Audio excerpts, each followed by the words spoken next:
예수님은 우리를 구원하실 구원자로서 이 땅에 오셨습니다. 예수님은 우리를 구원할 구원자가 되십니다. 우리는 이 사실을 분명하게 믿는 자들입니다.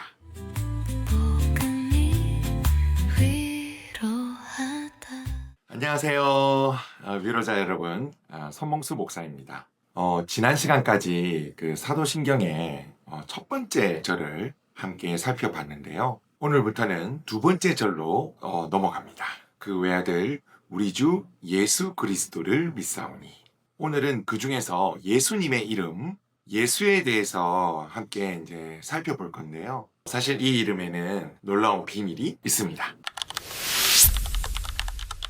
사실 예수님의 이름은 당시에 흔한 이름이었습니다. 1세기 유대 사회에서 예수는 한국인으로 치면 요즘 인기 있는 남자의 이름 민준이나 서준 같은 그런 이름이었어요. 유대 땅에서 예슈아하고 부르면 동시에 몇 명이나 돌아볼 정도였습니다. 그런데 이게 우연은 아니었습니다. 예수님께서는 완전한 사람으로 오셨어요. 이름이 너무 특별했다면 사람들은 예수님에게 거리감을 가졌을 거예요. 흔한 이름이었기 때문에 사람들 가운데 자연스럽게 다가갈 수 있었던 거죠. 완전한 사람이셔야만 우리 인간의 대표가 될 수 있고 또 우리를 진짜로 이해할 수 있기 때문입니다. 근데 여기서 끝이 아닙니다. 여러분들 중에서는 혹시 자신의 출신이나 어떤 것들 때문에 사람들에게 무시당한 적 있으신가요? 예수님께서도 그런 무시당하는 경험들을 하셨습니다. 예수님께서 사셨던 나사렛이란 지역은 지도에도 잘 나오지 않는 작고 가난한 동네였습니다. 성경에 이런 장면이 나와요. 빌립이 나 메시아를 만났어. 나사렛 사람 예수가 바로 메시아야. 이렇게 말을 하자 나다나엘이 이렇게 이야기를 합니다. 나사렛에서 무슨 선한 것이 나올 수 있어? 하나님의 아들이자 구원자 되신 예수님께서 사람들에게 무시당하는 그런 동네에 오셨다. 그뿐만이 아니죠. 예수님께서는 실제로 메시아로 오셨음에도 불구하고 사람들에게 계속해서 무시를 당하거나 또 핍박을 당하셨습니다. 예수님께서는 실제로 우리의 그런 경험들을 겪으셨고 이해하실 수 있는 분이라는 거예요. 그런데 이 흔한 예수님의 이름에 사실은 반전이 이제 숨어 있습니다. 예수님의 이름은 그 당시 흔한 이름 중 하나였지만 가장 특별한 이름이었는데요. 우리가 그것을 예수님께서 탄생하시는 것을 보고 우리가 알 수 있어요. 하나님의 사자가 요셉의 꿈에 나타나서 이렇게 말을 합니다. 태어난 아이의 이름을 예수라 하라.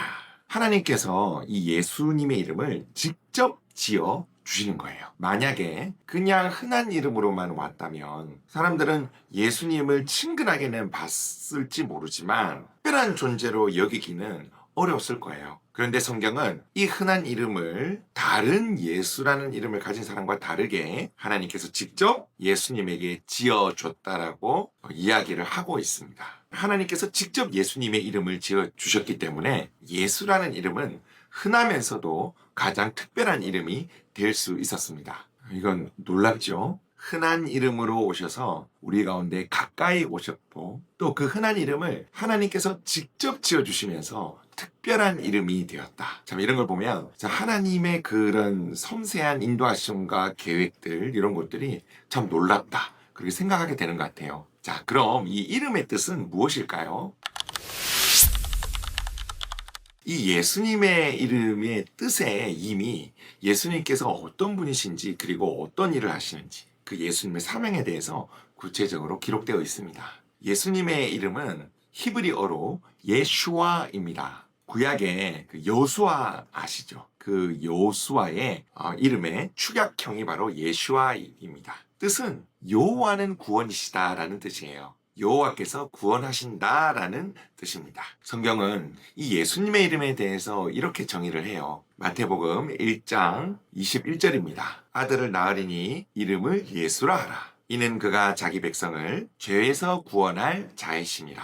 이 이름을 듣는 것만으로도 이분이 구원자이시구나. 이분이 우리를 구원하실 분이시구나. 이것을 우리가 알 수 있어요. 이 이름을 통해서 우리는 예수님이 구원자라는 사실을 분명하게 알 수 있습니다. 예수님은 우리를 구원하실 구원자로서 이 땅에 오셨습니다. 예수님은 우리를 구원할 구원자가 되십니다. 우리는 이 사실을 분명하게 믿는 자들입니다. 그런데 이 예수님의 구원이 나랑은 무슨 상관이 있을까요?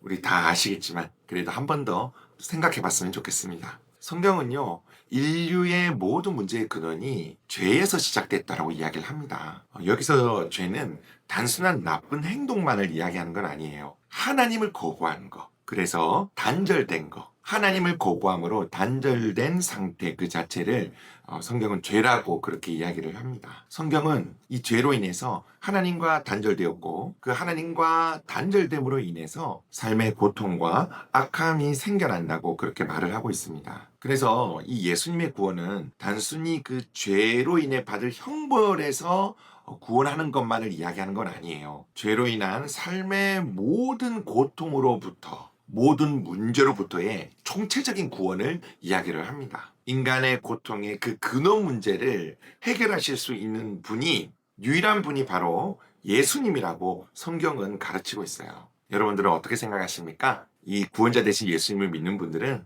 댓글에 아멘이라고 달아주십시오. 자, 그럼 어떻게 해야 우리가 이 구원을 받을 수 있을까요? 구원을 받는 방법은 사실 딱 하나밖에 없습니다. 예수님의 십자가의 죽음이 바로 나를 위한 죽음이라는 것을 믿는 것입니다. 원래 내가 받아야 할 영원한 형벌을 예수님께서 대신 받으셨습니다. 그리고 다시 부활하셨어요. 이 부활하심을 통해서 예수님께서 죄와 사망에서 승리하셨다는 걸 나타내셨어요. 부활은 죄와 죽음에서 승리했다라는 증거입니다. 이 사실을 믿을 때에 성령께서 찾아오셔서 실제로 구원을 우리에게 적용시켜 주십니다. 전혀 복잡하지 않습니다. 예수님을 믿는 것, 예수님의 십자가 죽음이 나를 위한 죽음이라는 것을 믿는 것, 이것이 바로 구원을 받는 유일한 길입니다. 그런데 잘 믿어지지 않으신다고요? 괜찮습니다. 믿음이 잘 안 생긴다고 초조해하지 마세요. 한 번에 믿어지는 것보다는 천천히 알아가면서 믿어지는 경우가 훨씬 더 일반적입니다. 마음을 열고 겸손하게 하나님 저에게 믿음을 주세요라고 기도하시기를 바랍니다. 믿음은 과정입니다. 과정이 꼭 들어가 있어요. 천천히 예배드리고 하나씩 성경을 배우고 포기하지 않고 하나님을 붙들다 보면 어느새 그분을 주님으로 받아들이는 그날이 오게 되어 있습니다. 저도 그랬습니다. 도움이 되셨으면 구독 부탁드릴게요. 자, 그리고 다음에는 예수님의 직분들에 대해서 한번 알아볼 생각입니다. 오늘은 사도신경 2번째 절에서 예수님의 이름을 함께 살펴봤습니다. 다음에는 예수님의 직분에 대해서 함께 살펴보겠습니다. 도움이 되셨으면 구독 부탁드리겠습니다. 오늘도 수고하셨습니다. 복음이 위로하다 예수가 나의 평안 세상이 줄 수